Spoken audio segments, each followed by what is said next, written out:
My name is Margaret Adele, and welcome to another indie book review. And it's time for some sapphic YA fantasy. So today, I am reviewing There's Magic Between Us by Jillian Maria. I reviewed her book The Songbird's Refrain a while ago, gave it 5 stars, and I really liked it. Great queer body horror.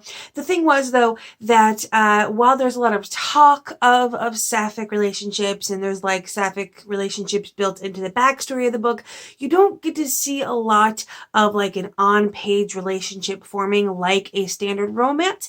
And while that book kind of couldn't afford it at the time because of the focus on it, I really wanted to see what Jillian Maria could do when it was a full-out romance. So I was excited for this one. This is it's pretty standard YA fantasy, all things considered. A city girl, Lydia, decides to go visit her grandma in the small town her mother grew up in. Very small town with a mysterious forest surrounding it that all the townies are like, don't go in there, it's bad news. So she goes in there, and obviously, and meets a really cute girl. And things begin to happen, and she begins to uncover things about the forest and her mother's past and her own past, and secrets about Eden, the girl she met in the woods. And it's super cute and super queer, as it should be. So our protagonist is pansexual and toes the line between the tropes of pansexual, i.e. that they just want to sleep with everybody, because the character is actually a virgin in the book, and I really like that. But our other romantic interest, Eden, is, I believe, canonically lesbian, because when Lydia is like trying to ferret out what Eden's preferences are, and by using pronouns and what she would want her future partner to be, Eden only says her.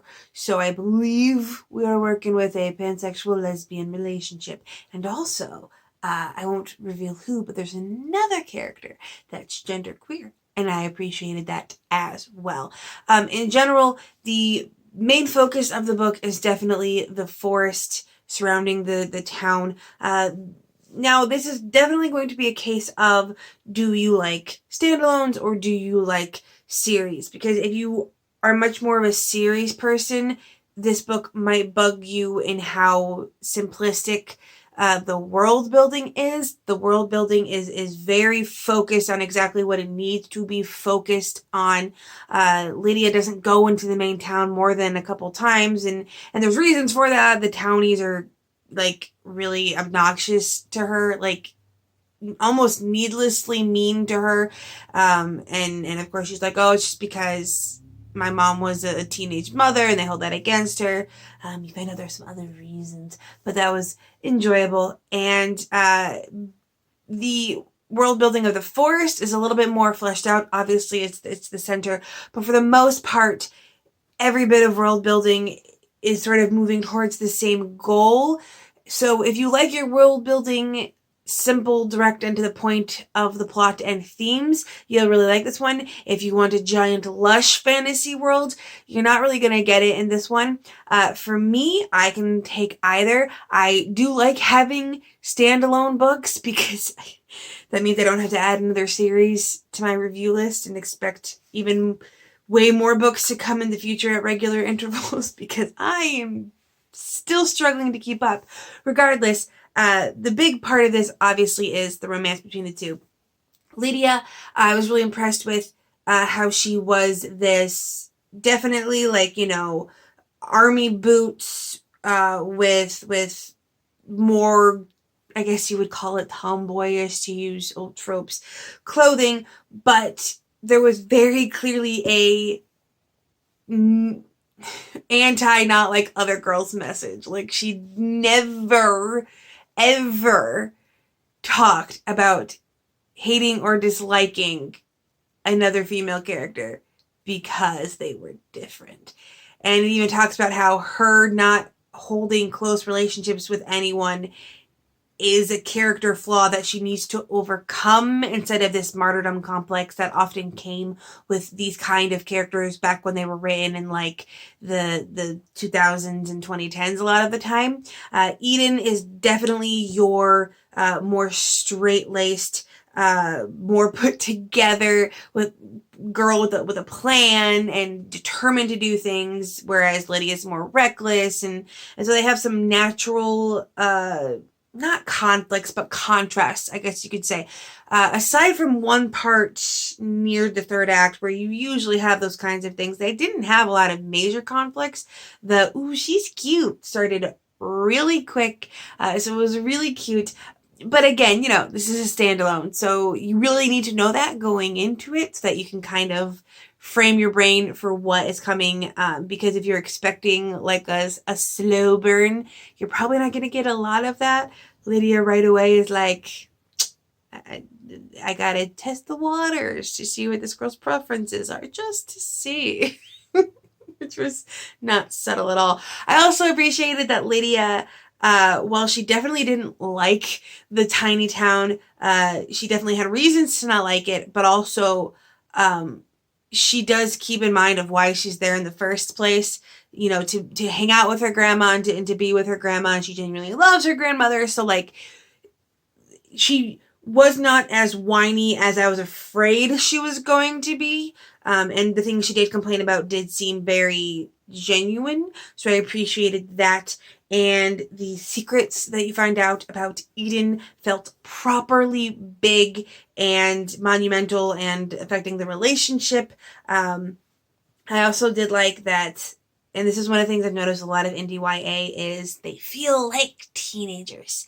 I love it. I love how indie YA, more so than traditional, and I could go on a whole rant about this, but indie YA books have more emphasis on the teenage characters being teenagers and not being 20-somethings put in teenage bodies like a lot of traditional does.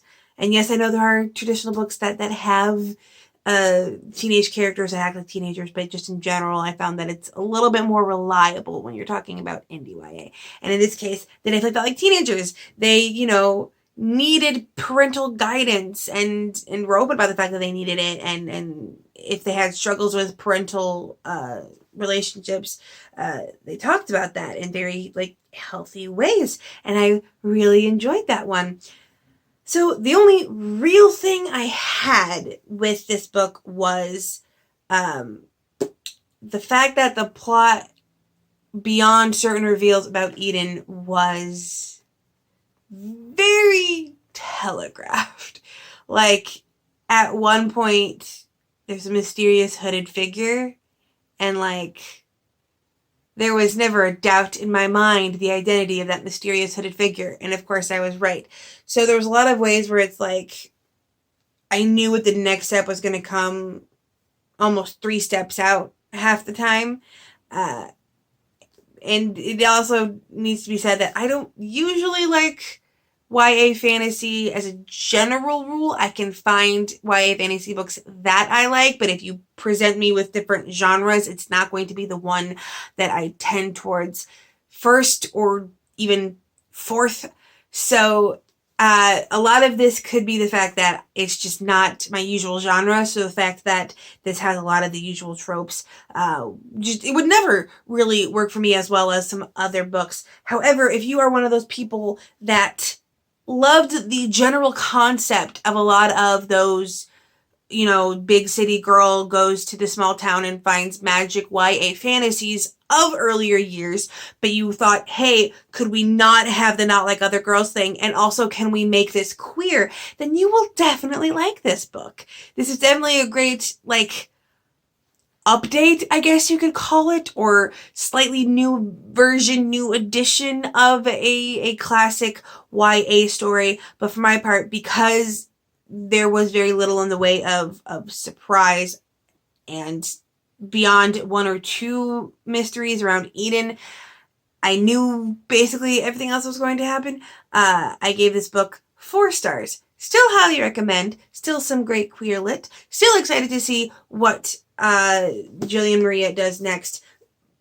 which kind of feels like a lie right there because I know what she does next because I also have one of her other books on my review list and I actually currently already have it in my possession. So that will be coming as well. But in general, 4 stars. Read it if you want some good queer YA standards for the modern day. I am still closed to everyone except authors that I have reviewed before. And again, I'm still falling behind on that even though I have a list of books that I'm really excited for and really invested in, but my brain is still all over the place. When does baby brain end? When do I have to wait until he's a toddler? Regardless, nothing else to say. I hope you have a wonderful day and a marvelous tomorrow.